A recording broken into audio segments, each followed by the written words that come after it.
আমাদের মতো সাধারণ মধ্যবিত্তদের স্বাদ আছে সাধ্য নেই, কিন্তু মধ্যবিত্ত হওয়ার চেয়ে গরিব হওয়াটা খুবই উত্তম, সেটা আমার অভিজ্ঞতা থেকে বলতেছি। আসসালামু আলাইকুম। দারুণ একটি ভিডিওতে সবাইকে স্বাগতম। ভিডিওটি না টেনে সবাই দেখতে থাকুন। আজকে নতুন একটি রান্না নিয়ে আপনাদের মাঝে চলে আসছি। তো রান্নাটা কি সেটাই দেখতে থাকুন। তো এখানে আমি পেঁয়াজ রসুন কুচি রেডি করে নিয়েছি। দেখেছেন গরুর মাংস কুচি করে নিয়েছি। তো পাইপিনে পরিমাণ মতো তেল দিয়ে দিচ্ছি। এখন তেল গরম হয়েছে, আমি পেঁয়াজ রসুন কাঁচামরিচগুলা ঢেলে একটু ভেজে নিচ্ছি। তো সাধারণ মধ্যবিত্তর কথা কেন বলছি সেটা অবশ্য জানেন। আমাদের মতো মধ্যবিত্তরা যতই অভাব অনটন আসুক না কেন, কিন্তু আমরা সেটা কারো কাছে শেয়ার করতে পারি না। আমি দেখেছি আমাদের চাইতে গরিব যারা আছে তারা অনেক অনেক ভালো আছে, অনেক ভালো পজিশনে আছে। অন্তত পক্ষে তারা 3 বেলা 3 মুঠো খাবার খেতে পারছে এবং মন ভরে ঘুমাতে পারছে, তাদের কোনো টেনশন নেই। তারা বলতেছে আমরা আজকেও গরিব কালকেও গরিব, কিন্তু তারপরও দিন শেষে তারা অনেক ভালো আছে। তো এখানে আমি সব মশলাগুলো দিয়ে এখন 3 টুকরা দারচিনি দিয়ে আবারও মশলার সাথে ভালোভাবে পেঁয়াজ কুচিগুলো কষিয়ে নিচ্ছে। তো যাই হোক, কষানো ডান। এখন আমি মাংসগুলো ঢেলে দিচ্ছি।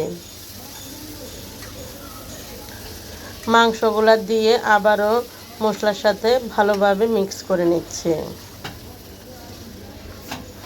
তো এভাবে রান্না করলে শরীফের কাছে খুবই ভালো লাগে। শরীফের এই খাবারটি হচ্ছে প্রিয় খাবার। শরীফ এভাবে আলু ভাজি করলে তার কাছে বেশ ভালো লাগে। তো যাই হোক, অবশেষে আমি একটু ঝোল দিয়ে অফ ক্যামেরায় এখন সিদ্ধ করতে দিয়েছিলাম গরুর মাংসগুলো। তো অবশেষে গরুর মাংস সিদ্ধ হয়ে গিয়েছে, তেল উপরে উঠে গেছে। এখন আমি আলুগুলো ঢেলে দিচ্ছি। আলু ভাজা এবং আলু ভর্তা শরীফের যে পরিমাণ পছন্দ হওয়ারই কারণ আছে। শরীফ হোস্টেলে থাকা অবস্থায় সবসময় তো এগুলোই খেয়েছে, তার কাছে আলু ভর্তা আলু ভাজিগুলো বেশ ভালো লাগে। তো সে সাথে যেহেতু ছেলের পছন্দ, আমিও কিন্তু রান্না করতে হয়। তো এখন আলুর সাথে মাংসগুলো ভালোভাবে কষিয়ে আমি ঢাকনা দিয়ে ঢেকে দিয়েছি। একটু পর পর আবারও নেড়ে চেড়ে দিচ্ছি। এটা কিন্তু আমি মিডিয়াম হিটে রান্না করতেছি। তো বন্ধুরা, আমার এই ভিডিওগুলো যদি আপনারা ফেসবুকে দেখে থাকেন, অবশ্যই আমার ফেসবুক পেজটা ফলো করে দিবেন। আর ইউটিউবে দেখে থাকলে আমার ইউটিউব চ্যানেলটা সাবস্ক্রাইব করে দিবেন। আর যদি টিকটকে দেখে থাকেন, প্লিজ আমার টিকটক আইডিটা ফলো করে দিবেন। তো বন্ধুরা, আমার ডেলি ব্লগগুলো আপনাদের মাঝে তুলে ধরে আমার কাছে খুবই ভালো লাগে। তো আমার নিত্য নতুন ভিডিওগুলো আপনাদের কাছে যদি ভালো লাগে, একটি লাইক দিয়ে পুরো ভিডিওটি দেখে নেবেন।